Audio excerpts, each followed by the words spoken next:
Good morning সকলোকে নমস্কাৰ জনালোঁ আৰু দীপাছ ব্লগৰ অন্য এটা ভিডিঅ'লৈ আপোনালোক সকলোকে স্বাগতম জনাইছোঁ। আজি এবিধ শাক লৈ পেলাই আপোনালোকৰ মাজলৈ আহিছোঁ। কোনে কোনে চিনি পায় আপোনালোকে জনাবচোন। মোক ওচৰৰ বাইদেউ এজনীয়ে খুব মৰম কৰে। ঘৰত যি থাকে তাৰে অকণ অকণ মোক মানে খাবলৈ দিয়ে। মোৰো ঘৰত ইমান মানুহ নাই, ল'ৰা আৰু মই থাকোঁ।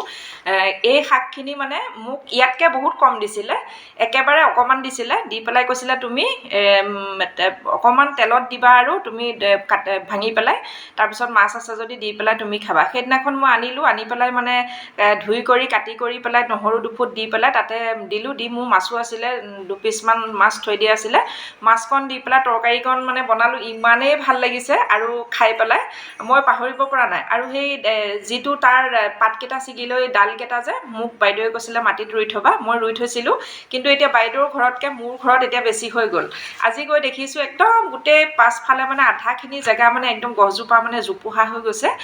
একদম মোৰ ইমান মনটো দেখি ভাল লাগিছে। তাৰপিছত মই ছিগি আনিলোঁ। কিয় ছিগি আনিলোঁ মানে ৰাতিপুৱাই মানে ঘৰৰ মুখতে বেপাৰী এজন পালোঁ, 400 গ্ৰাম ভাঙন মাছ আছিলে। মাছকেইটা বৰ ধুনীয়া।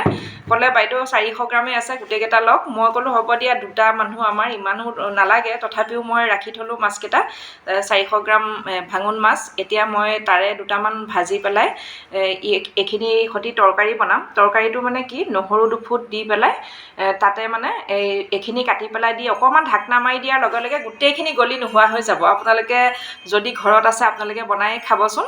আৰু তাত মানে ভাতকেইটাৰ সোৱাদেই বেলেগ হৈ যায়। আৰু বেলেগ মই একো নবনাওঁ আজি, অকল এইটো শাকটো আৰু মাছটো দি পেলাই মই তেনেকেই বনাম। অকণমান মচুৰ দালিৰ চাটনি বনাম দুপৰীয়া। মই এতিয়া বনাই দেখুওৱা নাই, টাইমো হোৱা নাই বনোৱা। মই আচলতে গা পা ধুই আহিছোঁ, আহি লৈ এইখিনি যোগাৰ কৰি লৈছোঁ। আৰু এটা কথা, ঘৰৰ পালেংজোপাৰ ওচৰতে আছিলে, লাগি আছে কোনকণী জলকীয়া। আচলতে গছজোপা মই ভিডিঅ' কৰিব নোৱাৰিলোঁ, মোৰ কেমেৰা ধৰা মানুহ নাই মোবাইলটো ধৰিবলৈ, মই অকলে ভিডিঅ' কৰিব লাগে। গতিকে এই জলকীয়াখিনি চৰাই খাই একে শেষ কৰিছে। এইটো একে চৰাইৰ খুব প্ৰিয় জলকীয়া।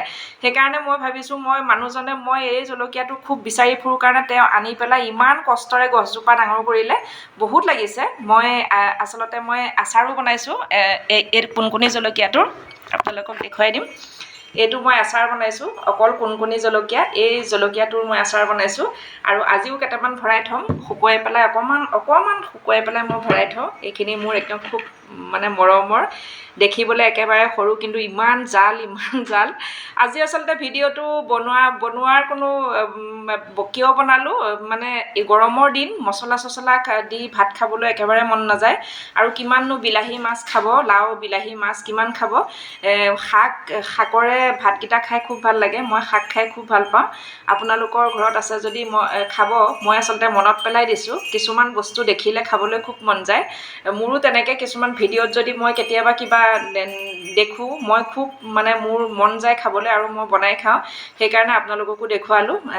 শাক খাওক, বিশেষকৈ এইটো পিৰালি পালেং, কাৰণ ঘৰৰ পিৰালিতে মানে ডাল এটা ৰুই দিলে ইমানেই জোপোহা হৈ যায়। আপোনালোকে খাই চাব। আৰু ময়ো এয়া যোগাৰ কৰোঁ দুপৰীয়া ভাতৰ কাৰণে, খুব ভাল লাগে খাই পেলাই। সেইকাৰণে আচলতে ভিডিঅ'টো আপোনালোকলৈ আগবঢ়ালোঁ।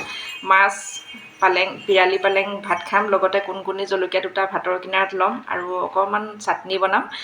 ভাতকেইটা খাই খুব ভাল লাগিব। ভিডিঅ'টো আজি ইমানেই আছিল। ভাল পায় নে নাপায় নাজানো, যদি ভাল পায় লাইক কৰি দিব।